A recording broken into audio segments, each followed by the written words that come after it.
নমস্কার, রমার ঘরকন্যা আইডি ব্লগে সবাইকে স্বাগত জানাই।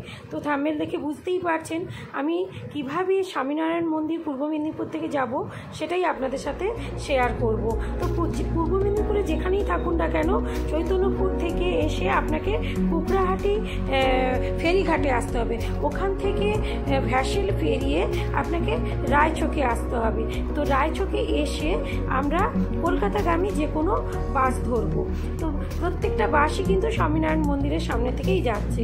তো বাসের ভাড়া নিয়েছিল 39 রুপিস। তো এই এসে গেছি স্বামীনারায়ণ মন্দিরের সামনে, ঠিক মেন রোডের সামনেই মন্দির, আর মন্দিরের সামনেই আপনাকে নামিয়ে দেবে। আর আপনি যদি কলকাতার দিক থেকে আসেন, কল্যাণগামী যে কোনো বাসেই আপনি আসতে পারেন।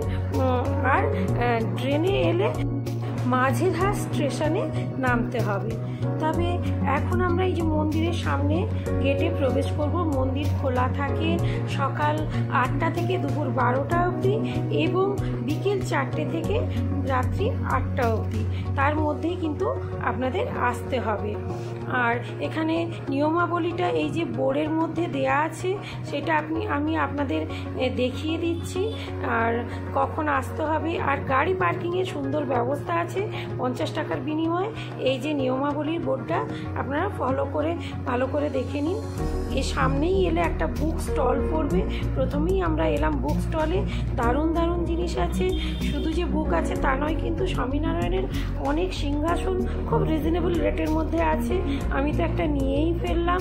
এছাড়া ভ্যারাইটিস আয়ুর্বেদিক ওষুধ, মশলা, বিভিন্ন রকমের টি শার্ট, বই তো আছেই খুব।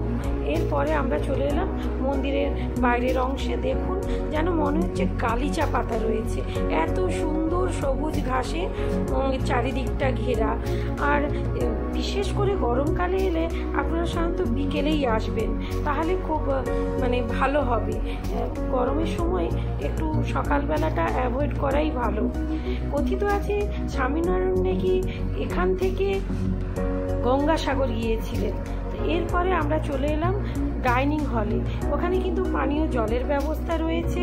আর এইখানে প্রসাদ হল, প্রসাদ রান্না হয় ভগবানের। আর এই যে ডাইনিং হলটা, এখানেই প্রচুর সিট ক্যাপাসিটি আছে। এখন আমরা টিফিন নিয়ে নিলাম, আর এই রেড চাটটা দেখিয়ে দিয়েছি। একটু সিঙ্গাড়া আর ধোকলা নিলাম। আর এই যে দেখুন, এই যে থালিটা প্রসাদের, এটা 150 টাকার থালি।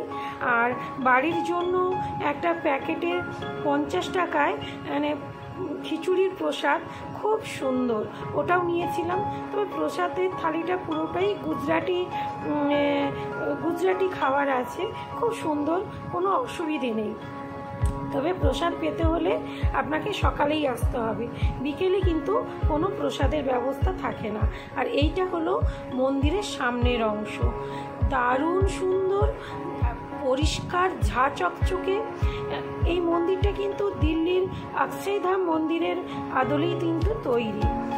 আর এই যে সারা পৃথিবীতে 1150টা স্বামীনারায়ণজির মন্দির রয়েছে। তবে এই মন্দিরের বাইরের অংশ, এখানে আপনি ক্যামেরা করতে পারেন, তবে ভেতরে কোনো কোনো জায়গায় ক্যামেরা বারণ। এইখানে জুতো খুলে যেতে হবে। আমরা তো গরমের সময় গেছিলাম, বেশ গরমের জন্য পুরোটাই কিন্তু ম্যাট পাতা ছিল, চলতে কোনো অসুবিধে হচ্ছিল না। এখন আমরা মন্দিরের ওপরে যাচ্ছি। ওপর থেকে আবার নিচের মন্দিরে আসতে হবে।